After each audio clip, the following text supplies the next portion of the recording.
a coffin full of cash. The Arizona sun didn't shine, it bleached. It beat down on the cracked asphalt of Route 66, turning the shimmering horizon into a cruel mirage. Inside a stolen, mud-splattered Buick, the air was thick with the smell of cheap coffee and desperation. "Any time now, Ray," Connie said, her voice sharp as a shard of glass. She was in the back, leaning forward, her nails digging into the cracked vinyl of the passenger seat. "He's not going to drive himself into a ditch for us." Ray, gripping the steering wheel, managed a smile that didn't touch his eyes. "Patience is a virtue, doll. You rush a job, you end up in a cage or a box." He adjusted the rearview mirror, smoothing a strand of greasy hair back into place. He liked to think of himself as the brains, a smooth operator in a cheap suit. The suit was a lie, and so was the operator. In the passenger seat, Lou said nothing. He just stared, his big hands resting on his knees. Lou was muscle, simple, loyal, and about as complicated as a hammer. You pointed him at something, and he broke it. Right now, he was pointed at the long, empty road ahead. For 3 days, they'd been living on stale donuts and thinner hopes. Their last score, a convenience store in Kingman, had netted them $78, a black eye, and a town full of cops looking for a Buick with a dented fender. They were broke. They were cornered, and cornered animals do stupid things. "There," Connie hissed.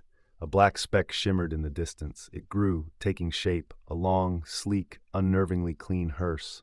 It moved with a stately, unhurried grace that was an insult to their own frantic desperation. "Easy now," Ray said, though his heart was a frantic drum against his ribs. "Just like we planned. A little fender bender, a little roadside chat."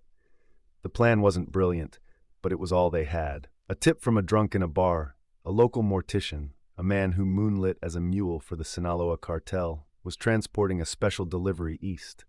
A body, sure, but not just any body. A coffin stuffed with cash, payment for a shipment that was already in the wind. $500,000, the drunk had slurred, maybe more. Ray floored the Buick. The engine whined in protest. The hearse grew closer, a black beetle crawling across a vast white plate. The world shrank to the space between the two cars.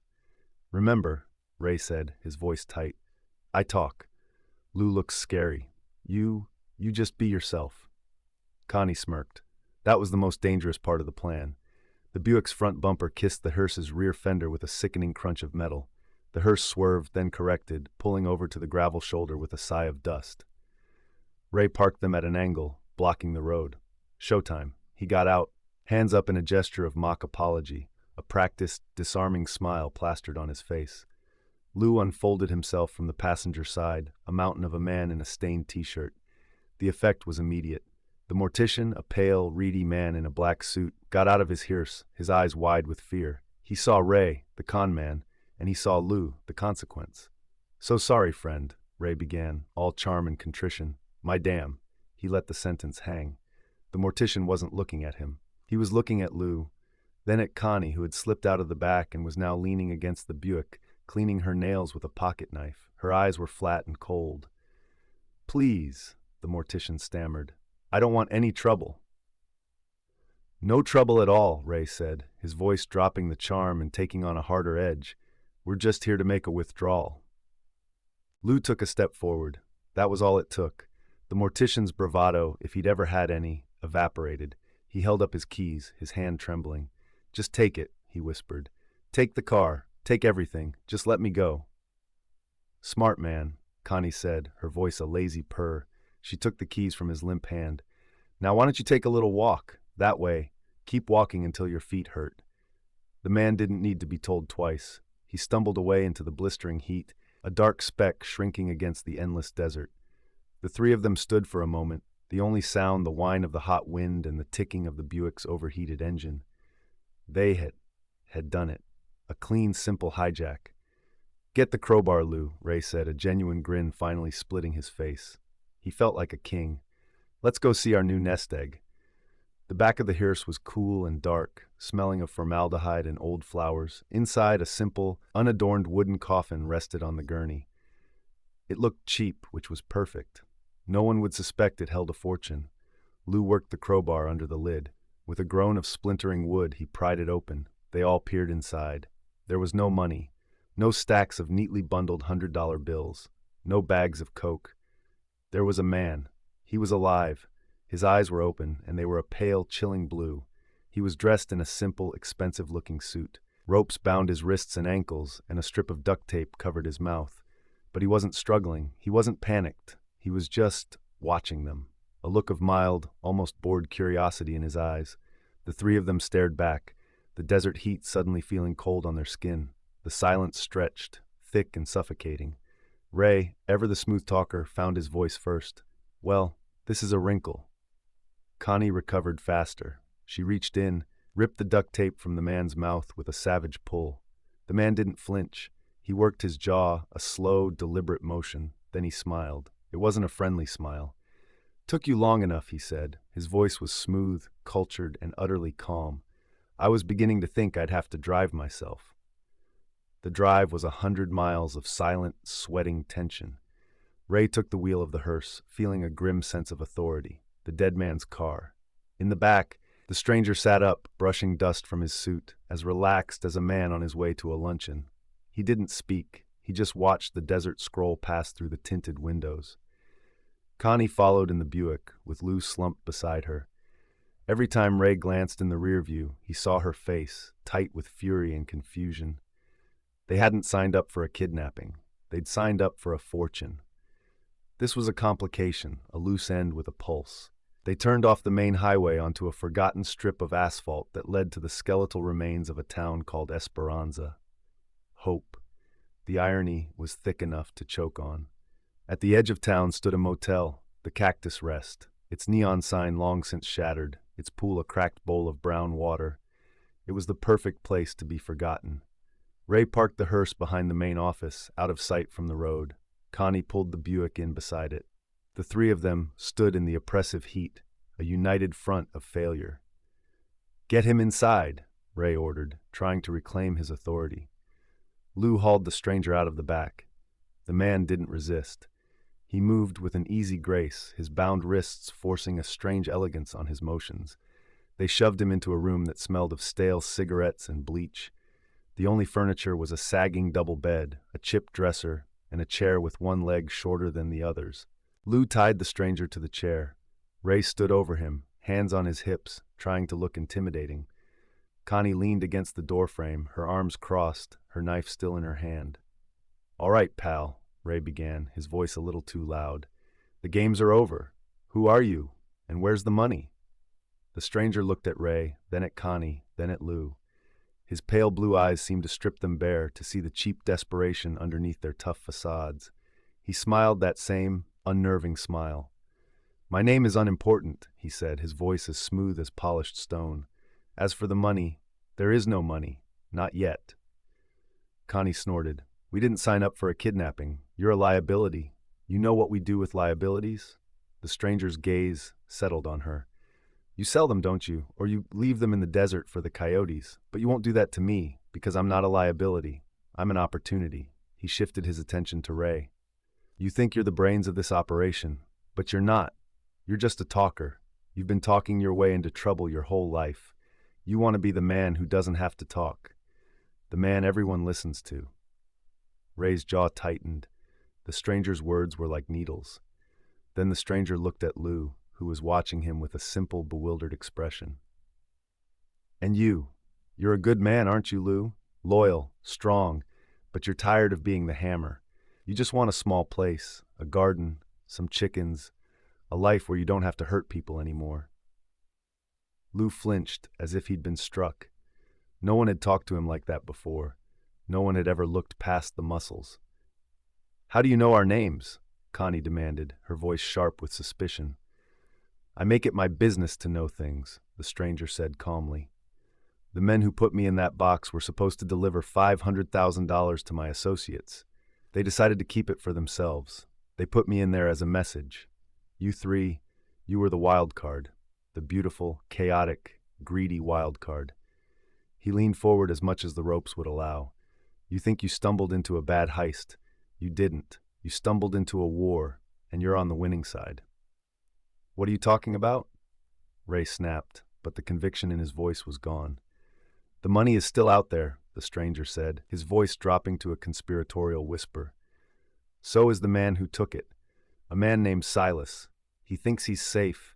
He thinks he's won. He has the cash, and he thinks he has a head start. The stranger paused, letting the words hang in the dead air. He doesn't know I have help. He doesn't know I have 3 people who are motivated, ruthless, and have nothing left to lose. He looked at each of them again, a predator sizing up his pack. "Help me get my money back," he said, "and I'll give you what you really want." He turned to Ray. "I'll give you respect. You'll be the one calling the shots." He turned to Connie. "I'll give you a cut that makes that 500 grand look like bus fare. Enough to buy your own island, where you never have to take orders from a man like Ray again." Finally, he looked at Lou. "And I'll give you that farm, 100 acres of green land, far away from all this. A deed in your name, a new life." The room was silent. The only sound was the buzz of a fly against the window pane.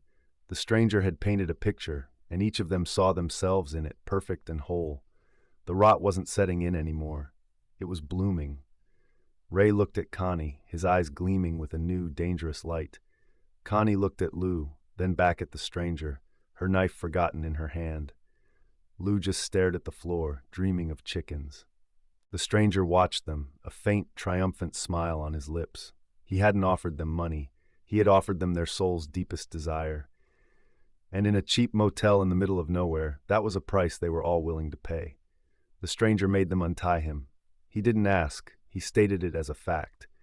"I can't draw a map with my hands tied," he'd said, a hint of amusement in his calm voice. And like fools, they'd obeyed. Now he sat at the small, wobbly table, a stained napkin spread before him.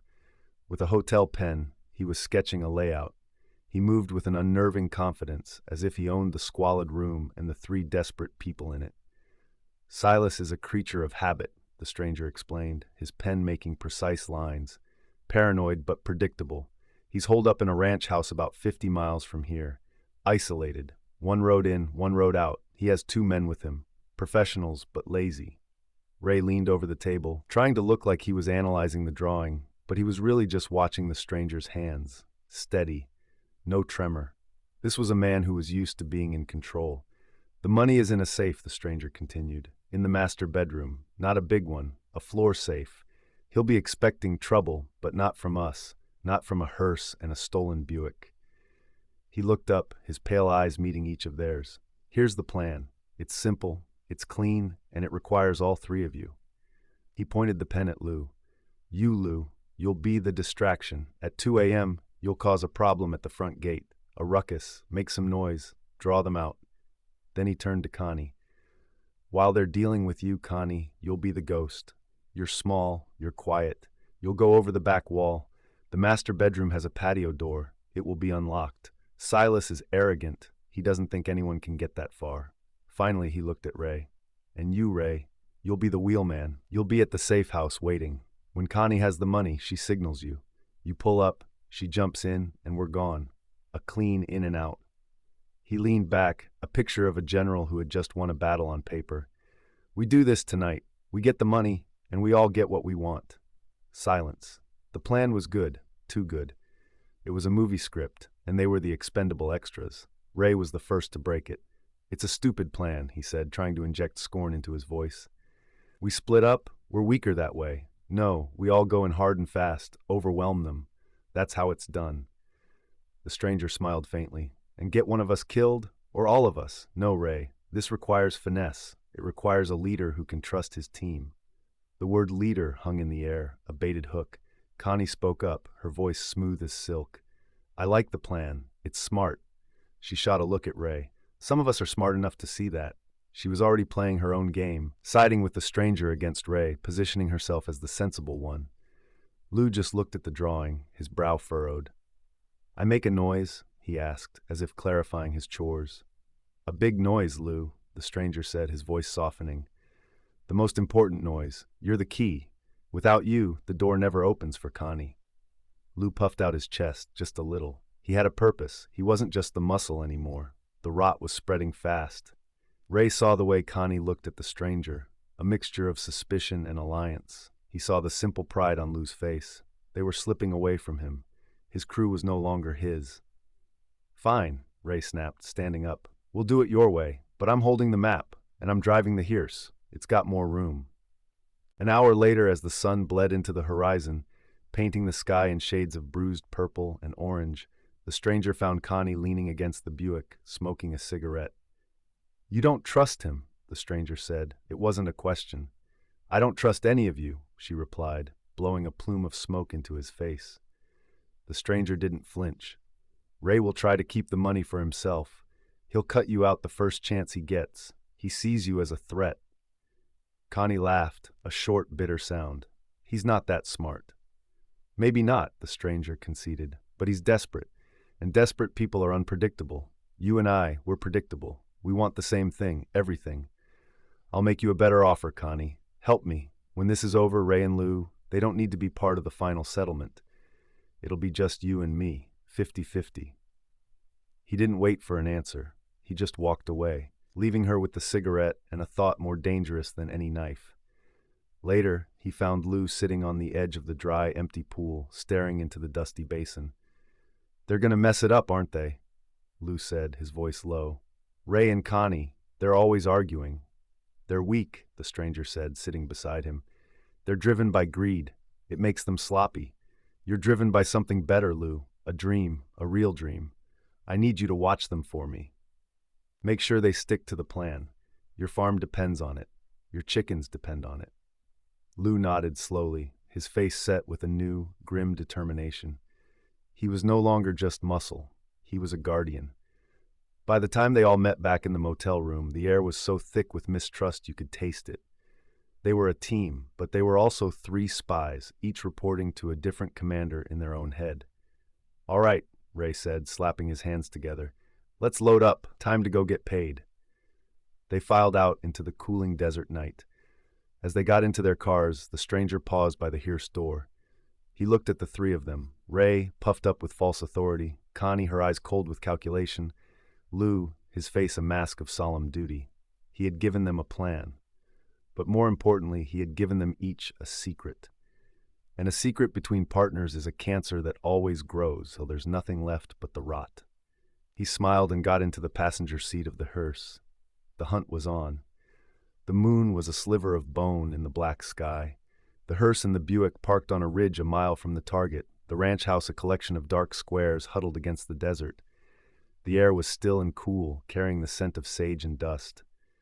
"Remember your parts," the stranger said, his voice a low murmur. He looked at Lou. "The gate. Make them think an army is coming." Lou nodded, his face grim. He took the tire iron from the Buick's trunk. He looked less like a man and more like a mythic figure walking to his own execution. "Connie," the stranger continued, "you have 10 minutes from the time the gate opens, in and out." She just gave a curt nod, her eyes already fixed on the dark silhouette of the house. "Ray," the stranger said, his gaze lingering, "wait for the signal. Don't get impatient. The prize is for those who wait." Ray gritted his teeth. He hated being told what to do, especially by a man who should be tied to a chair. "Yeah, I got it." Lou started down the ridge, a big man swallowed by the darkness. They watched him disappear. Then they waited. 5 minutes stretched into 10. The silence was a physical wait. Then it started. A clang of metal on metal, loud and jarring in the quiet night. Another and another. It was the sound of pure, unadulterated vandalism. It was the sound of Lou. "That's our cue," Connie whispered, and she was gone, a shadow detaching itself from the ridge and flowing towards the ranch house. Ray got into the hearse, the engine turning over with a soft purr. He watched the house. He watched the road. His foot tapped an impatient rhythm on the floor mat. The stranger sat beside him, perfectly still, a statue in the passenger seat. Inside the house, Connie moved like a cat. The patio door slid open with a whisper, just as the stranger had promised. The house was dark, messy. Empty beer bottles on a coffee table, a pizza box on the floor. She found the master bedroom, the plush carpet, the king-sized bed. She dropped to her knees, her hands searching the floor around the bed. Her fingers brushed against a small, circular indentation in the wood, a floor safe. She pulled a small stethoscope and a dial adjuster from her pocket, a trick she'd learned from a safecracker in Tulsa. She put the scope to her ear, her fingers working the dial, her breath held tight in her chest. Click. The first tumbler fell. Click. The second. Outside, Ray was losing his mind. What was taking so long? What if she'd been caught? What if she was already stuffing the money into a bag, planning to meet some other getaway driver? The stranger's words about trust echoed in his head, but they sounded like a joke. Trust was a sucker's game. "Screw this," he muttered, and killed the engine. "I'm going in." The stranger turned his head, a slow, deliberate motion. "That would be a mistake, Ray. The plan is precise." "The plan is taking too long," Ray snarled, opening the door. "I'm not letting her walk away with my half." He didn't see the stranger's thin, cruel smile as he slammed the door and started jogging towards the house, a gun in his hand. Inside, Connie had just opened the safe. The smell of old money hit her. Stacks of bills. Bundles of $100 bills held by simple paper bands. It was beautiful. She started shoveling them into a canvas bag she'd brought. That's when the shouting started. Not from the front gate, but from inside the house. A man's voice, cursing. Then another. Ray. He'd tripped an alarm, a silent one they hadn't known about. Panic seized Connie. She slung the bag over her shoulder and ran for the patio door. As she stepped out, a figure loomed in the doorway. It was one of Silas's men, his face hard, a gun in his hand. "Going somewhere?" he growled. Connie didn't hesitate. She swung the heavy bag of money, catching him square in the face. He staggered back with a cry of pain and surprise. She didn't wait to see him fall. She ran, sprinting across the dusty yard towards the ridge. Gunshots ripped the night apart. 1, 2, 3 shots, loud and ugly. They weren't aimed at her. At the front gate, Lou had his hands full. 2 men had come out, not one. He'd swung the tire iron, taking one down, but the other was backing away, fumbling for a gun. Then the shots from the house distracted him. He turned his head for a split second. It was all the time the man at the gate needed. He fired. Lou grunted, a surprised wet sound. He looked down at the dark stain spreading across his chest. He looked at the tire iron in his hand, as if wondering how it had failed him. Then he fell, a big tree crashing to the ground. His dream of chickens and green fields died with him in the Arizona dust. Connie reached the ridge, gasping for breath, the bag of money clutched in her hand. The hearse's engine roared to life. Ray came pelting out of the darkness, his face a mask of terror. He dove into the driver's seat. "Go, go, go!" he screamed. Connie threw herself in the back. The stranger sat calmly in the passenger seat as Ray floored it, the hearse lurching forward and spitting gravel. They fishtailed onto the road, leaving the ranch house and the body of their friend behind them. They drove for 10 minutes in silence, the only sound the engine and their ragged breaths. Finally, Ray slowed down, his knuckles white on the steering wheel. "We got it," he panted, a hysterical edge to his voice. "We actually got it!" "We left Lou," Connie said, her voice flat and cold. "He was slow," Ray shot back. "He was always slow." In the passenger seat, the stranger cleared his throat. An unfortunate but necessary loss. He served his purpose. He turned to look at the bag in Connie's hands. "Is that all of it?" Connie hugged the bag tighter. "This is it. This is the score." The stranger's smile was thin and predatory. "No, that's a down payment. Silas still has the rest. And now he's angry. He's personal." He looked from Ray to Connie, his pale eyes gleaming in the dashboard lights. "You two have just made a very powerful enemy. But don't worry. I know how we can get it all, the rest of the money, and revenge." The hearse sped through the dark desert, a car full of cash, betrayal, and a dead man's dream. They had escaped the ranch, but they had driven themselves deeper into the trap. The stranger hadn't just given them a plan, he had given them a war.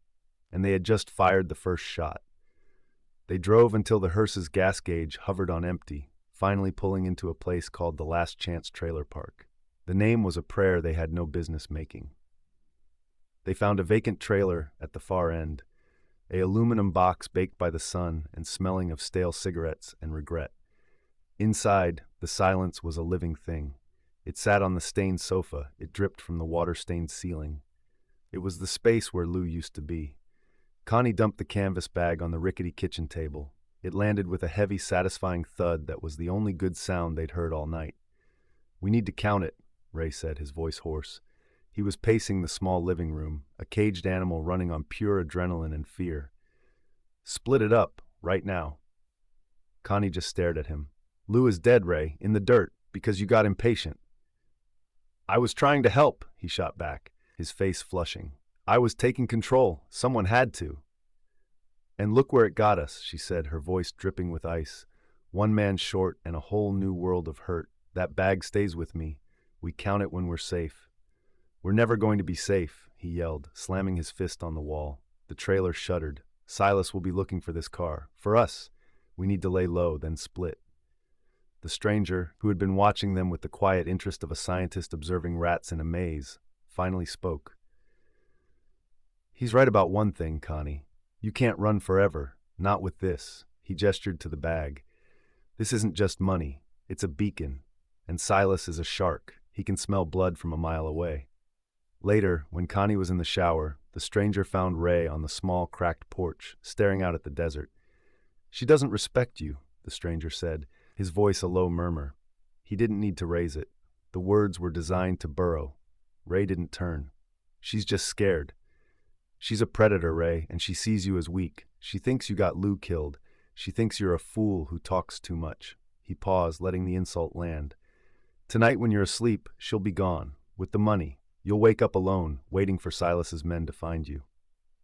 Ray's hands clenched into fists. He was the brains. He was the leader. But all he felt was a cold dread, because deep down he knew the stranger was right.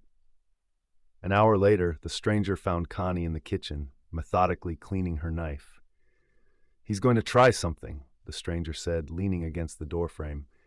He can't stand that you have the bag. It's an insult to his authority. He'll probably try to take it from you tonight, maybe while you sleep. Connie didn't look up. I'll be ready. I know you will, the stranger said, a hint of approval in his voice. You're smarter than he is. You're a survivor, but you can't watch him forever. You need to sleep, and he's desperate. Desperate men do stupid, dangerous things. He leaned in closer. There's a simple solution, a permanent one. You take the money, you take the hearse, you leave him here for Silas, a peace offering. He let the idea hang there, ripe and poisonous. He didn't have to push it, he just had to plant it. That night, the trailer was a pressure cooker. Ray lay on the sofa, fully dressed, listening to Connie breathe in the other room. Every creak of the settling aluminum was a footstep. Every rustle of the wind was a hand reaching for a doorknob. The stranger's words had eaten away at his sanity like acid. Around 3 a.m, he couldn't take it anymore. He got up, his heart hammering against his ribs. He moved silently to the kitchen. The canvas bag was on the table, a dark shape in the moonlight. His ticket out, his respect. His fingers had just touched the rough canvas when the light snapped on. Connie was standing in the doorway to the bedroom, her gun in her hand, pointed right at his heart.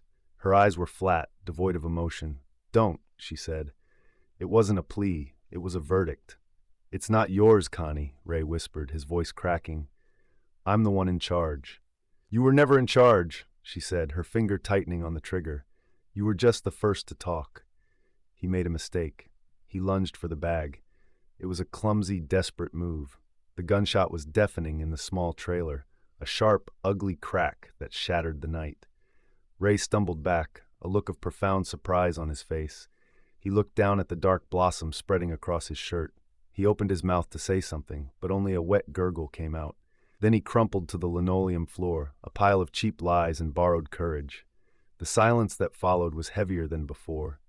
Connie stood over him, the gun still in her hand. She had won. She was the last one left.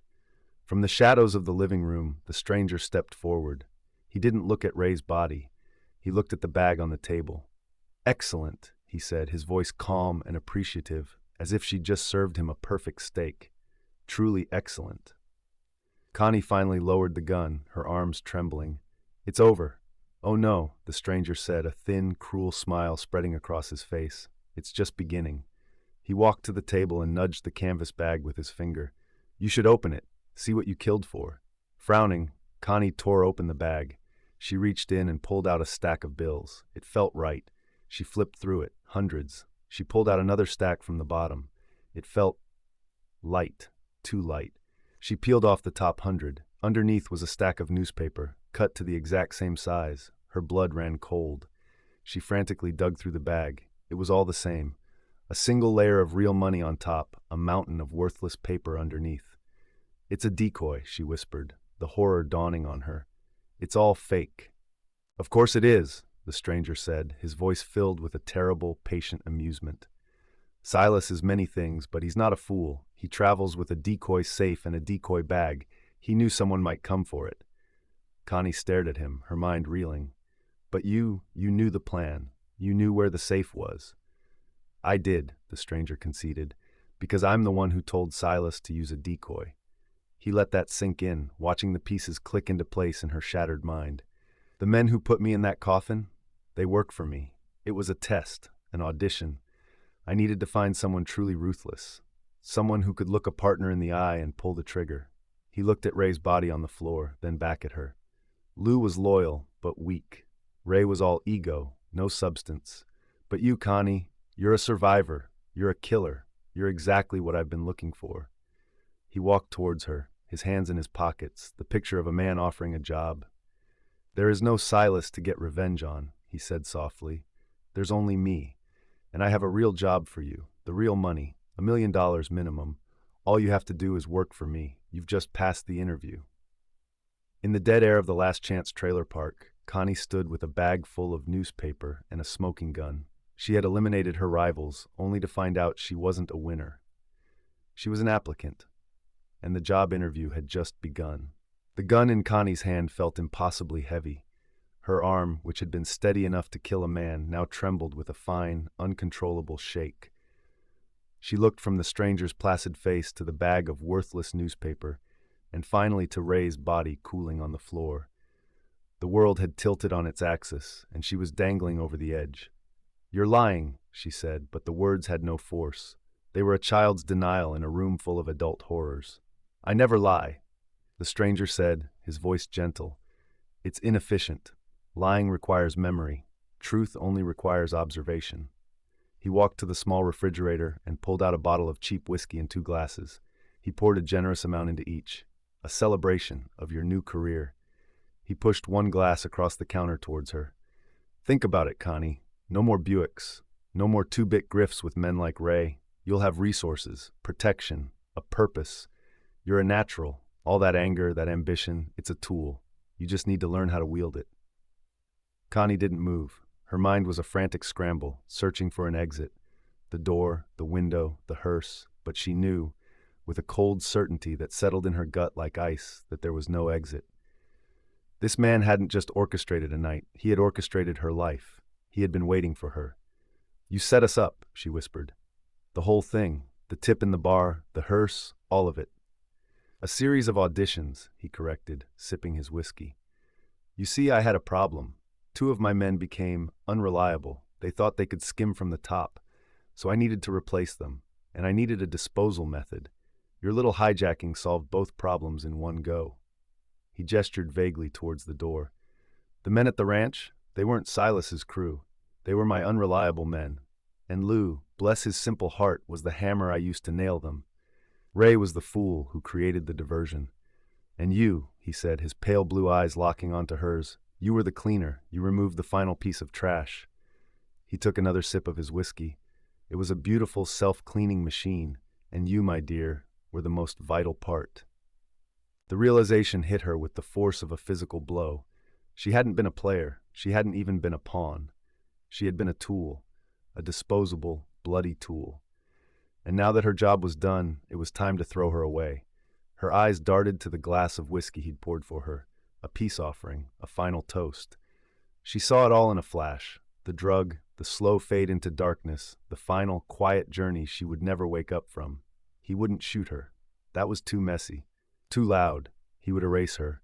With a surge of pure primal terror, she acted. She didn't go for him. She went for the door. Her hand was on the knob when his voice, still calm, stopped her cold. "Don't." It wasn't a threat. It was a statement of fact. She froze, her back to him. "If you run, I will have to find you," he said.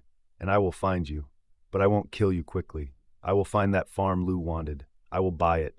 And I will make you dig your own grave in the garden, right next to the chicken coop. It will be the last thing you see before I cover you with dirt." She turned around slowly, her face a mask of defeat. She looked at the glass of whiskey.